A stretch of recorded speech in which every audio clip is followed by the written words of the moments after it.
Hello and welcome to DFS Coach Talk. I am Joe Sarvati, affectionately known as Coach. Today is Friday, October the 29th, 2021. Couple of days from Halloween for the kids out there, and a couple of days of phenomenal basketball in the NBA. So we are very excited today to go over a main slate of 7 games that start at 7 p.m. Eastern. And on the way in here, if you're watching this on YouTube, please hit that thumbs up, hit the subscribe button, give us a quick little comment or question. That combination really helps us move up the algorithm there at YouTube. And if you have a chance, also hit the little bell button in the top corner. That will give you an alarm or let you know when every podcast post from DFS Coach Talk. And we're doing live podcasts, 11 of them a week with everyday NBA. Then we have NFL, PGA, and MLB. So we would love to have you. If you're listening to an audio podcast, only 2 days left. If you want to win a free week membership, 1 full week at Coach Talk All Access. You do that if you're listening on Spotify, Amazon Music, Podbean, Stitcher, iHeart, Apple Podcast, you name it, we're there. If you just give a quick 5 stars, whatever the rating is, we give us a nice rating, a quick comment, you're in for that drawing. And our man Joe Stanton will be making that drawing here on Sunday, on Halloween. The trick or treat, somebody's going to get a treat of a full week of Coach Talk. So fantastic. All right, we're going to dive in and we're going to go over this like we have been. We've had a lot of success early on in the NBA. A lot of great comments. Appreciate everybody weighing in on YouTube and Twitter and everywhere else. So appreciate that. All right, let's dive. Here we go. First game of the night. It's the only 7 p.m. Eastern start, and it happens to be the lowest total of the day as well. It's the Orlando Magic at the Toronto Raptors. Toronto is favored by 8, and the over-under is 210.5. The implied total for Orlando is 101.25. For Toronto, 109.25. So low game as far as the numbers go. By the way, Orlando is 1-4. Toronto is 2-3. And as far as injuries go, we've got Michael Carter-Williams, Markelle Fultz, Jonathan Isaac, Etuan Moore, and Chuma Okeke all out. So half of their roster has been out since the beginning. Hence, I'm sure something having to do with that 1-4 start. For Toronto, the same 2 guys, Siakam and the Watanabe or Watanabe. I like saying both again. They're both out still. So not a whole lot of change on the injury front for either team. Let's talk about some guys right off the jump street here. Cole Anthony, my goodness, something flipped the switch for him. Last year as a rookie, he was decent, held his own. But this year at times, he's just a ball dominant stud for Orlando. I mean, he's really picked up all that, lost shots and usage and everything from last season when he first came to the Magic and they had Fournier and Vuk and all those guys. He's definitely one of the leaders on that team. He's all the way up to 6'5" now, so no more super value play here like we got away with for quite some time. But, certainly something to consider the way he's played. That is sort of a big price. The other guys for me that I could consider from the Orlando side, you've got Franz Wagner, who's made his number barely, but he's getting there. But he's all the way up to 4.9, so a little bit out of the value number. The guy that is still a value to me is Wendell Carter. He's only 5'9", so to be sub 6 and still producing at a good rate, I think he's worth a look here. You can always go to Mo Bamba since we've got an undersized Toronto team. They start Precious Achiuwa at center, who's more sized for a 4. And then Kem Birch, who's a little longer, comes in off the bench. But I think Bamba has a chance for a really nice game. Problem is he's 6'6", so not huge value here for this game that you would think with all the low numbers. So not sure I'll go there, but I would consider Anthony and Bamba personally. I know Jalen Suggs is going to have a breakout game one of these games, and he's 5-1, but just not comfortable going there. The only guy you can roll the dice on if you want more of a GPP play for me is Terrence Ross. I mean, he always has big spurts where he's on fire during a game. Generally towards the end, he is a closer for them. But just so much of a low floor, high ceiling guy. I'd keep him in the GPP side of things. On the Toronto side, it's pretty clear. I mean, they've distinguished that they're going Van Vliet, Trent, Barnes, Anunoby, and Achua. That's going to be their starting five. They're going to come off the bench with Birch, Boucher, Mikhailuk. Dragic is shrunk down to not many minutes whatsoever, if any. So you got to keep an eye on him if he's going to fall out of that rotation or get, he's been wanting to get traded before he even got there. So we'll see how that goes. But the increased usage and playing minutes for their main guys makes them in play. Van Vliet at 8-1 is super high priced for a low scoring, lower pace game like this. So probably not going to go there. But these four guys are all priced right, in my opinion. And you can definitely come out of here with at least one of them. And that's Trent at 5, Barnes at 6-1, Anunoby at 6-8, and Achua at 5-3. And of course, I always refer to DraftKings prices right now. So those guys I'd look at. Achua's done some good things. Anunoby's been a stud, man. He has been a mid-level price guy. I think he's getting closer to jumping into the 7K range here quick, just slightly under that now. But he's my first choice on that side. Trent has been heating up. I don't think he's a bad play at all at 5K, and he may make my lineup. And we'll go from there. Don't want to have too much exposure. At most, one off on each side at that low total and low implied total game. All right. Let's go to game 2. It's at 7:30 Eastern. It's the Indiana Pacers at the Brooklyn Nets. Brooklyn's favored by 8. Totals the biggest on the board, 224. You've got a 108 implied for Indiana, which is solid, and a big number, 116 for the Nets. So Nets exposure looking like it may be very integral in this build on this Friday. Let's take a look real quickly at the Indiana Pacers at 1-4. Their injuries are LeVert questionable, so we need that news. He was questionable the last game and didn't play, so he's getting close, and that completely blows up the rotation for Indiana. Martin is questionable, but here's the key. Brogdon is now out. So with Brogdon out, Jackson and Warren remain out. So that changes everything for Indiana. Brooklyn is a disappointing 2-3, still getting used to this whole Irving being gone and Harden trying to adjust in this new league of you throw your legs out or lean a little bit one way or the other, you're going to get called for an offensive foul. And it's hurt some guys, but nobody more than James Harden. I think it's in his head, and that causes me a little concern there until he gets used to it. But Claxton is questionable. That's important.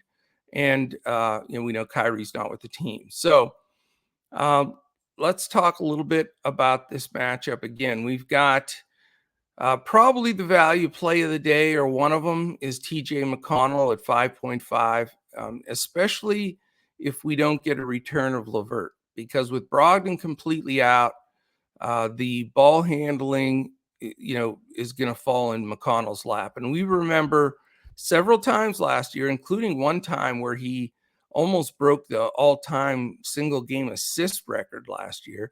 When he gets the minutes, he produces. And, it's against James Harden defense. I think they're going to put Bruce Brown on Duarte or LeVert if LeVert plays.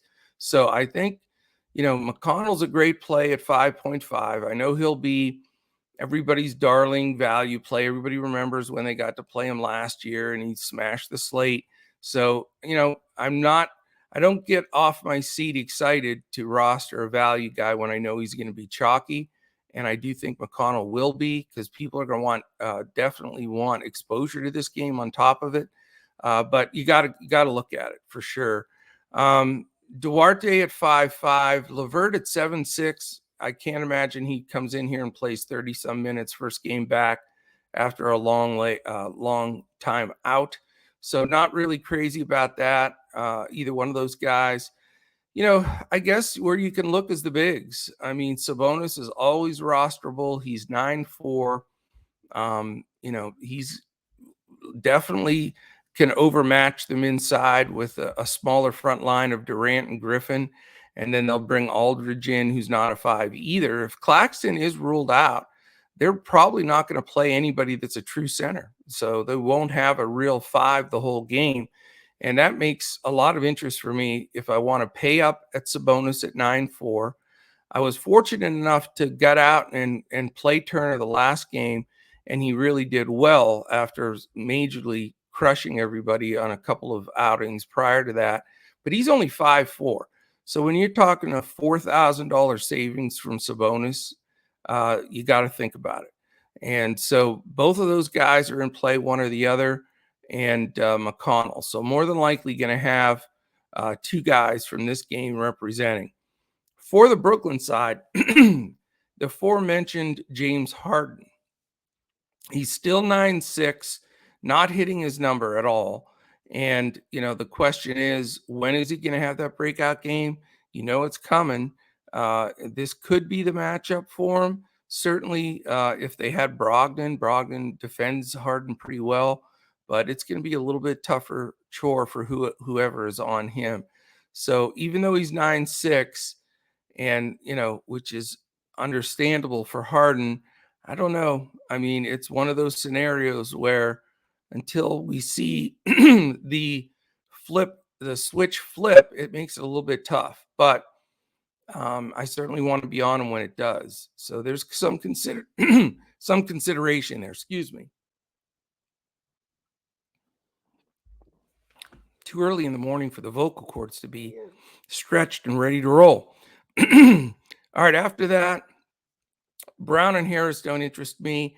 Griffin's going to get some extra minutes at 4.7, but he's just not a producer anymore. And they'll rotate guys in there, even if Claxton is out. I mean, he's okay. But KD's at 10.3, which is a pretty big number.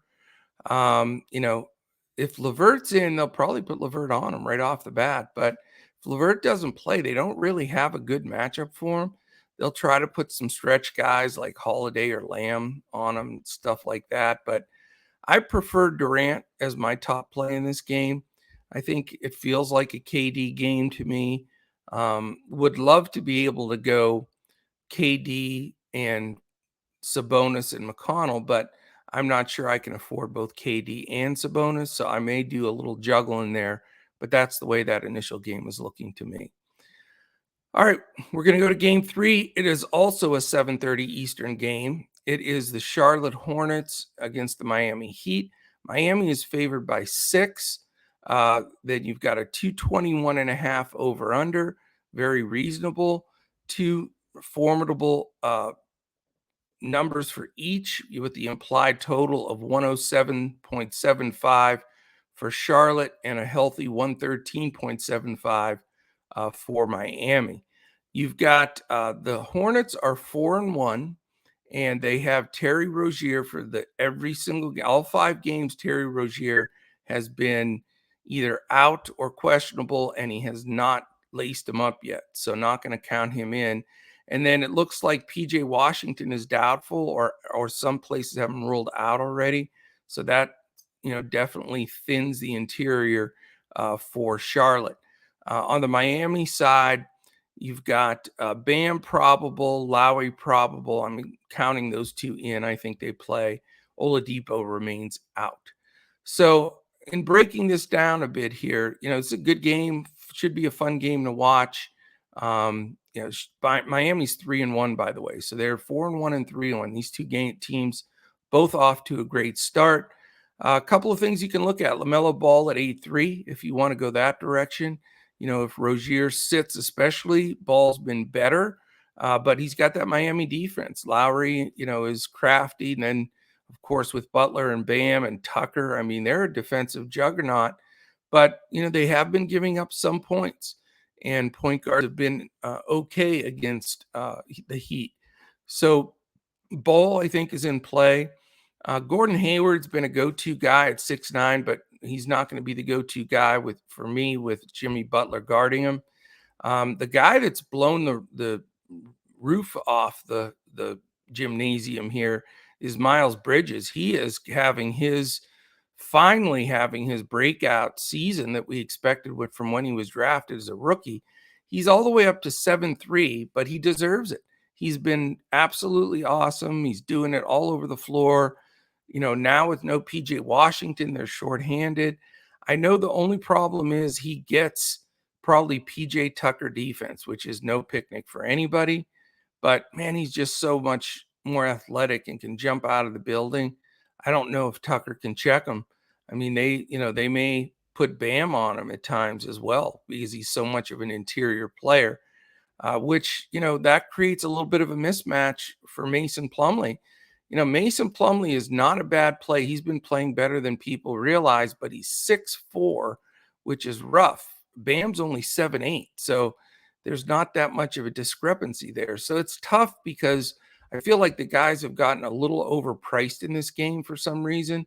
I think Ball is terrific. Bridges and Plumlee all deserve a definite mention. If Rozier sits, also Kelly Oubre, who's been starting at that 2-spot form, is 5'9". They've been getting great bench contribution if you want to go way down to Cody Martin at 3.6 and Ish Smith at 3.8. Both of those guys are, big reason why they only have one loss. So it's a tough one. I definitely want some exposure from Charlotte, but because of pricing and positionality matchup, it becomes very difficult. I may not have much here from that side, but I would like to find a way to make it work.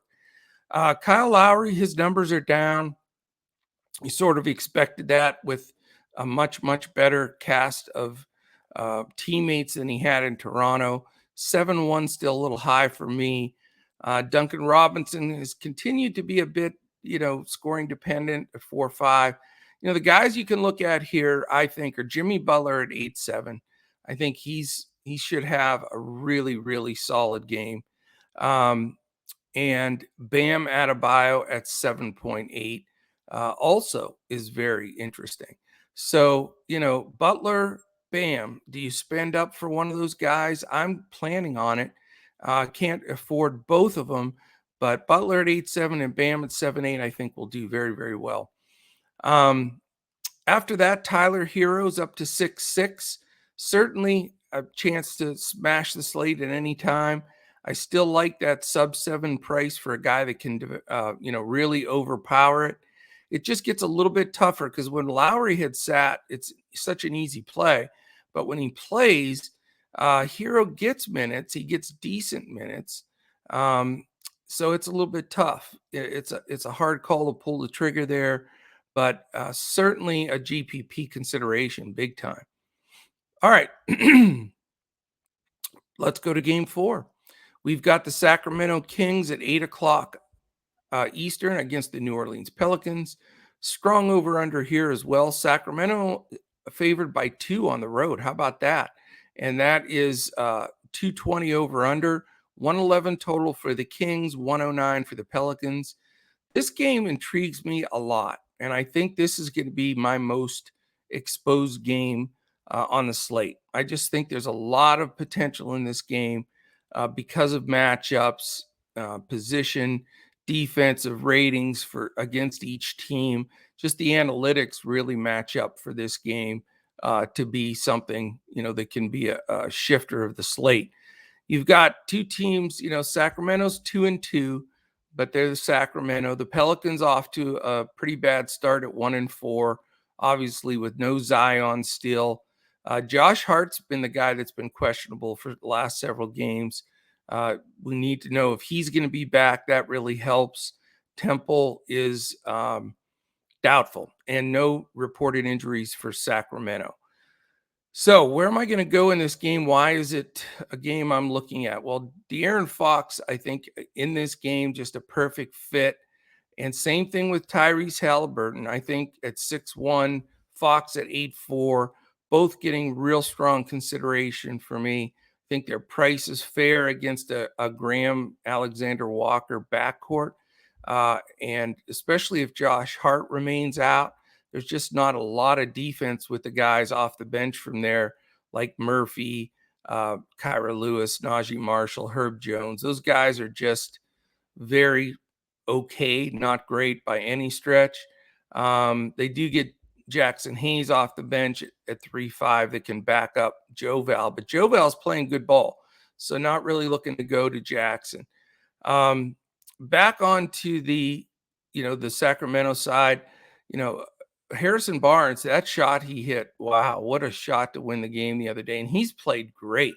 We were just talking about the fact that it's pretty amazing that he's playing such high-level ball. I mean, he's playing as well as he did, second year in the leagues or so when the Warriors were roaring over everybody. He was just dominant at times, and he's looking great again, but he's 7'4", so you have to pay up. But, man, I would like to take him today coming off that hot streak and hitting that game winner.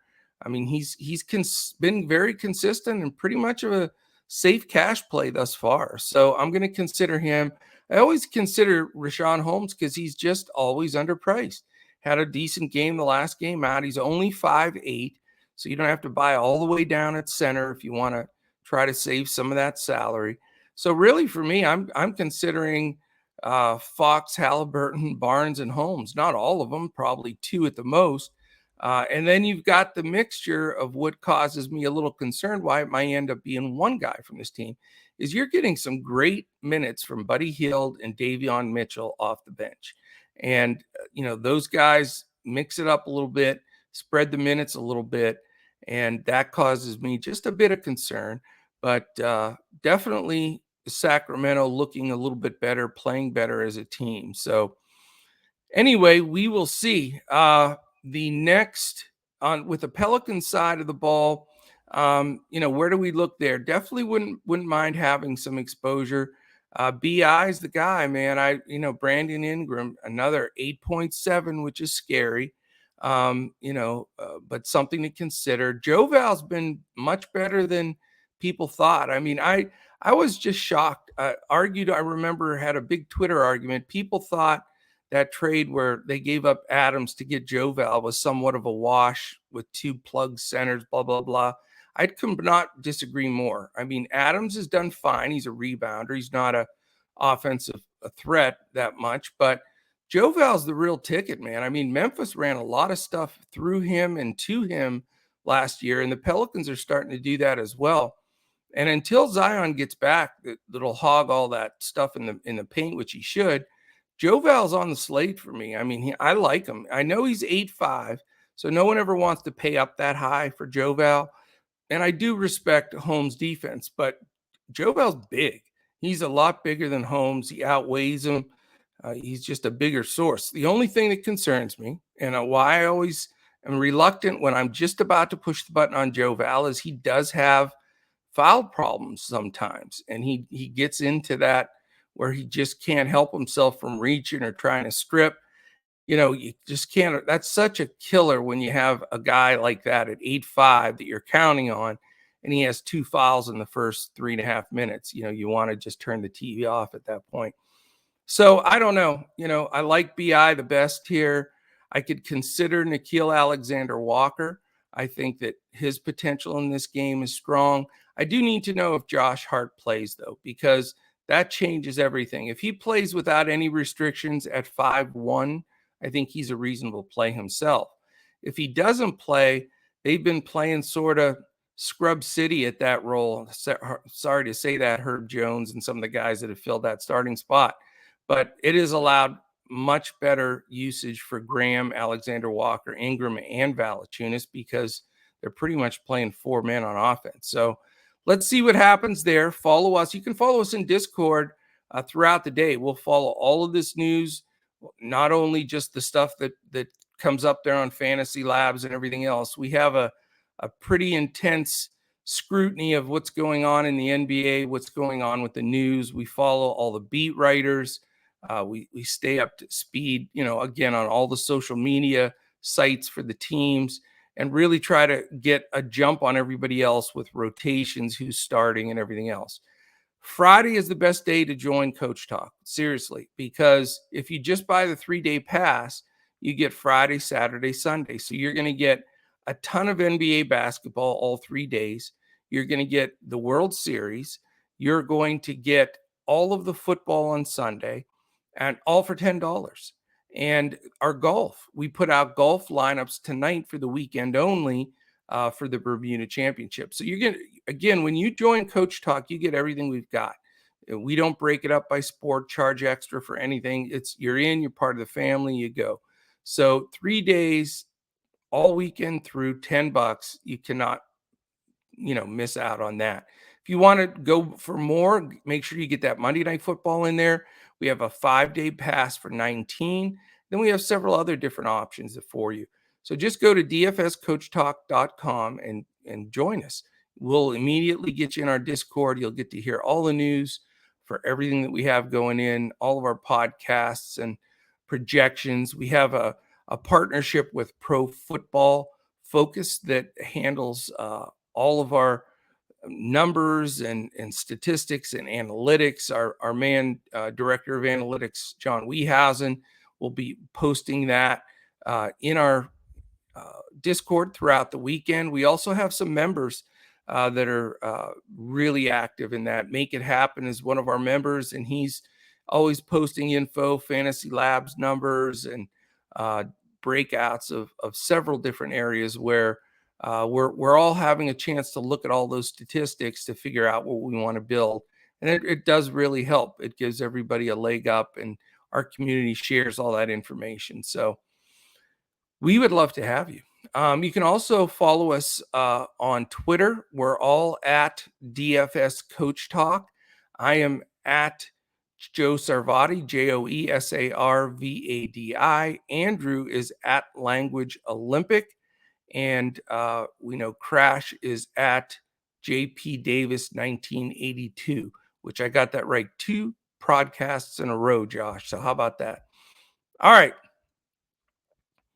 We have, what do we have left here? We have 3 games. The Dallas Mavericks at the Denver Nuggets. It's a 10 o'clock game. Bizarre game for the Mavs last night. They were down 25-5 against a lousy Spurs team and found a way to win. So I'll take it. But now they have to go to Denver. And the $100 million question is the Joker going to play or not? Because that's going to change everything about this game. It's almost not worth talking about this game a ton until we know about Joker. I mean, that's completely shift the whole slate, whether he plays or not. Anyway, this game, Denver's favored by 1.5. It's a 220.5 over under. Dallas implied 109.5, Denver 111. So according to Vegas, they're not expecting Joker to play. You can tell in this number. This number would be 4 or 5 if Vegas thought the Joker was playing. I'm just saying. Also, injury-wise, you've got Trey Burke, who refuses to get the vaccine, so he is now in COVID protocol. Boban is probable, so he should be back. Sterling Brown and Porzingis both questionable. What a shock. Porzingis is questionable. For Denver, again, the Joker, literally a questionable tag. He wants to play. I don't know if they want him to play. Yeah, that we're not going to know that news right away. So we're going to have to follow this because, again, it's a domino effect here. If the Joker plays and he doesn't have restrictions, Dallas is having a hell of a time stopping bigs. I don't know how you don't play him. I mean, he's on a record pace, but he is extremely expensive. So that injury news changes the whole dynamic. And now if he sits, you got a bunch of other guys in play for Denver. It affects certainly Dallas as far as who you want to roster up there as also. All right, let's see this game. We've got the Mavericks are 3-1 and the Nuggets are 2-2, by the way. And sorry about that. So let's look at the breakdown a little bit. We've got Luka, who's been very underwhelming. He really didn't even get close last night to making his number. A little bit frustrating there. So not I don't know where to go with that one. He's 11K, which is a lot. The offense is just stagnant. He can get 75, 80 fantasy points any night, and tonight may be another night, but being that it's a back-to-back, they're going into Denver with the altitude. Luka's not playing great ball. I am reluctantly probably going to fade him. So I'd like to spread my money out elsewhere. And again, I do want that Joker news. Other than that, Hardaway, bad game. Finney Smith, you can't count on. Powell stinks. Jalen Brunson's been a star. He's the guy that I'm very interested in. He's 4.8. He's been so consistently good off the bench, and that price is so cheap. Not going to dive into the Maxi Kleba 3.3. I think that's going to be a fake chalkier value guy for a lot of people because he had his career game for blocks yesterday was 6, and he did break the slate, but I don't see that on a back-to-back game, not with some of the interior of Denver, with or without, the Joker. But I respect him. I think he's going to get more minutes. Bullock started. He was a dud. So, I'm not high on the Mavs right now. I know that they only have one loss, and they've squeezed by 3 games, but not feeling real comfortable with them going into this game. All the others, Skabooge off the bench. I mean, no, it's Bullock, Brown, Cauley Stein, Ntilikina getting minutes now. They're going fairly deep, but not a ton of production. They're just sneaking by games. So Porzingis, if he plays, certainly would change a bit of the minutes, but probably not going to be heavy on Denver, even with a decent line here of Dallas, even with a decent line of 220.5. On the Denver side, it's Michael Porter's been awful. Aaron Gordon's been inconsistent. If the Joker plays, he's going to make my lineup. If he doesn't, how does it shuffle things? Jermichael Green probably comes into play. I hate to say that, but he's 3.1. He'll probably start at center, and I think that he's a good play. I also want to make sure Monty Morris is good. He's been dinged a little bit. If he does happen to sit, Campazzo becomes a good value at 3.4. So we're going to have some good value open up here. I mean, it's looking more and more already super early this morning like it could be a Stars and Scrubs slate. So we need to see how that goes. Barton certainly in play at 5.9. And I think, once we find out about Jokic, we'll be able to come up with some plays there. But I do want exposure to this game, but I'm not going to be diving all over by any stretch. All right, game number 6. It is the Los Angeles Clippers and Portland Trailblazers. It is Portland by 2.5, 223 over under. Implied total for the Clippers 110.25, Portland 112.75. So this is a good game. I like this game as far as DFS goes. It's my second favorite game on the slate. I think you got some good potential plays here. Let's look at from an injury standpoint what's going on. We know the Clippers are 1-3, Portland's 2-2. So rough start for the Clippers. No Kawhi, maybe for the whole season, and they have other guys banged up. Johnson questionable, Ibaka out, Leonard out, Morris out, Preston out. So that hurts. Morris gave him a good lift last year when Kawhi was out, and he's out as well. So definitely hurts there. For Portland, the news we need is Norman Powell, questionable. Once again, he did not play the last game. Tony Snell is out. All right, what does that look like for our rotation? Let's take a look here. We've got Reggie Jackson at 6'1", so he's not cheap. Bledsoe at 5'7". I do like to target the Portland backcourt, so I will consider probably Jackson over Bledsoe, but both guys have been playing okay. Bledsoe certainly has played better than people thought he would. He was sort of on the scrap heap, but he's earned that starting spot with them. Paul George is a big number at 10K. So we have to see, is that going to pay off? He hasn't been getting to his number either. He's getting all that defensive pressure, but, he's dangerous here. I like him a bit as a buy-up. I think that he might be a nice play. I think the 10K, if he was 9.9, he'd probably be more popular. But I think that 10K number scares people, but he certainly can throw 65, 6, 7X for George is possible. So he's a guy I'm looking at. Don't want to go with Batum, Zubats. Man off the bench at 4.6 can be good at times, but really I'm going to look probably more at either Jackson or Bledsoe and then along with George. On the Portland side, interesting game. Dame's 9-3, which is fair for him. McCollum's 7-9. Both guys certainly deserve interest. After that, though, Nurkic at 7K is a very fair price. And I think, he can actually outquick Zubats. So, Nurk's in play for me. The key factor is he going to get, full minutes? They've been making some changes. Nance has been playing. Cody Zeller's been a good backup. But I think on that side of the ball, I do like exposure here to either Lillard, McCollum, and then Nurkic. So, like I say, the Clippers Trailblazers game for sure is going to get a lot of interest from me, as well as the Pacers Nets game.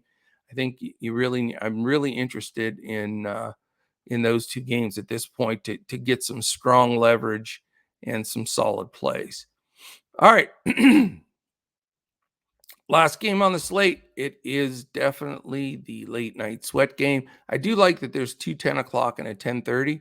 That's nice for the late slate. We may have to do an after hours for our members for that 3-gamer in the evening. In fact, we'll probably add that. All right, last game, Cleveland Cavaliers, Los Angeles Lakers. The Lakers blowing a 26-point lead against Oklahoma City. I thought I had seen everything with all these years of basketball, but I've seen something more shocking. That was unbelievable. So how will they respond? Who's in, who's out? That's the $1 million question here. Lakers are favored by 8.5. It's a 219.5 over under. Cleveland Cavaliers 105.5 implied.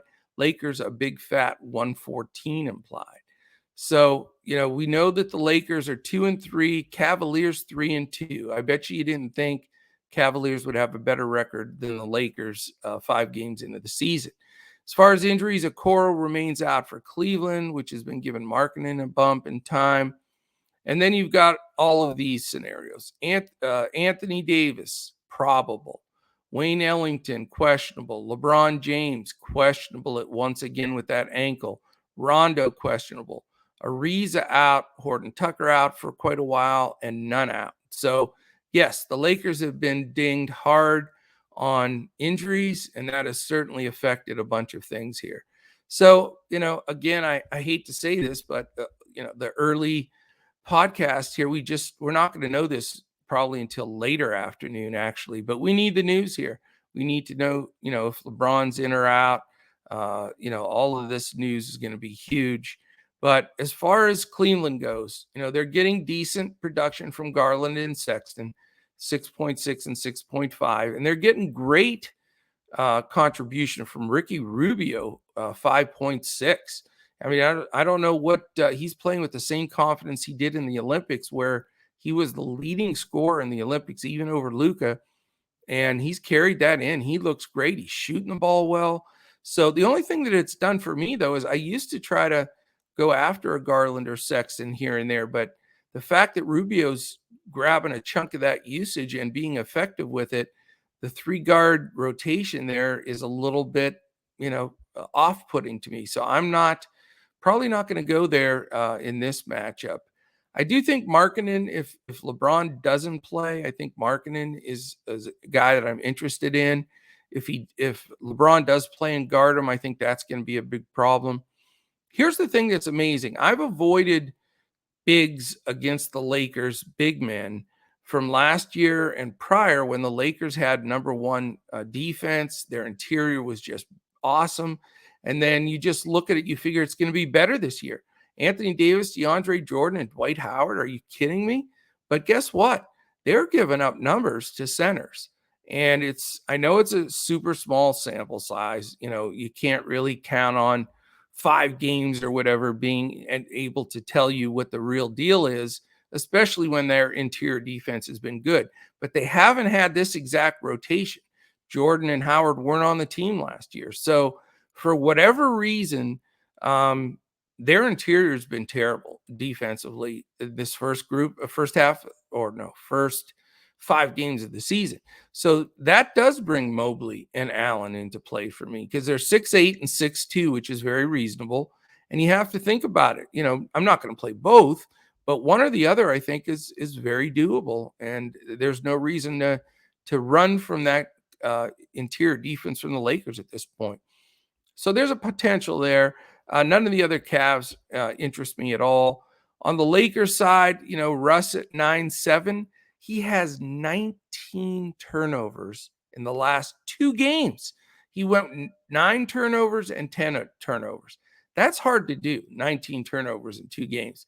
And that murders you. You lose a half a point on DraftKings, you lose a full point on FanDuel. So you can't afford to lose all those points. And I got on Westbrook a little bit, and now I'm starting to fade back out. But here's the problem. I love to attack the Cleveland backcourt. Everybody that listens to this knows it. And Russ, if LeBron doesn't play, I'm going to go back to Russ. And that's painful because I hate turnovers, and that's a concern for me. But it's just Lakers need to win. They're pissed off from blowing that game in Oklahoma City. They're going against a terrible backcourt defense, and it's Russ.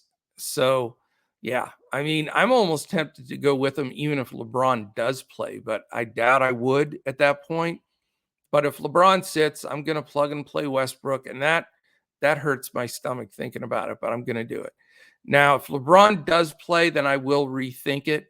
If LeBron's on a no minutes restriction or anything at 9-9, he's only 200 more than Westbrook, I'd probably switch to LeBron. AD at 9-5, he's AD. He's putting up numbers like crazy. He does have to go against the double bigs in Mobley and Allen. So a lot of the stuff that he gets in the paint, putbacks, tips, everything, a little bit tougher when you got 2 7-footers out there. So Davis, a little notch below James, a little notch below Westbrook if James sits, but we need that news. After that, I've gone with Malik Monk at the 4K. He's gotten big minutes. He's been okay. He's gotten, somewhat there, but nothing overwhelming. Carmelo's been super inconsistent. The rest of the guys, Reeves, I know some people will go with him because he's getting minutes now, but you got Rondo, Avery Bradley. These guys are all grabbing some minutes, which makes it very difficult. So may just focus on the main guys here once the news drops and we get all of that information together. All right. That is it, my friends. 7 up, 7 down fairly quickly, and we're going to get this out so you got it nice and early in the morning. Check all of it out. Come and check us out, though. We'd love to have you. Give us a shout out. DFS CoachTalk.com. You can sign up there. Certainly planning on just absolutely hammering away at all 4 sports this weekend: basketball, baseball, football, and golf. Tons of action, tons of fun, and we've got a bunch of winners for you. So really appreciate you listening in today. Hope you have an awesome Friday and an awesome weekend. One of my favorite pods of the week is tomorrow morning. You'll get myself and Josh Crash Davis doing the NBA, and we have a lot of fun with that. We may build a 2 brains are better than 1 NBA lineup for the first time this season tomorrow. So tune in for that one. It'll be out tomorrow morning for the nice Saturday slate. All right. Again, thank you. Best of luck today. And we'll certainly be back again tomorrow when we look to crush it in NBA DFS.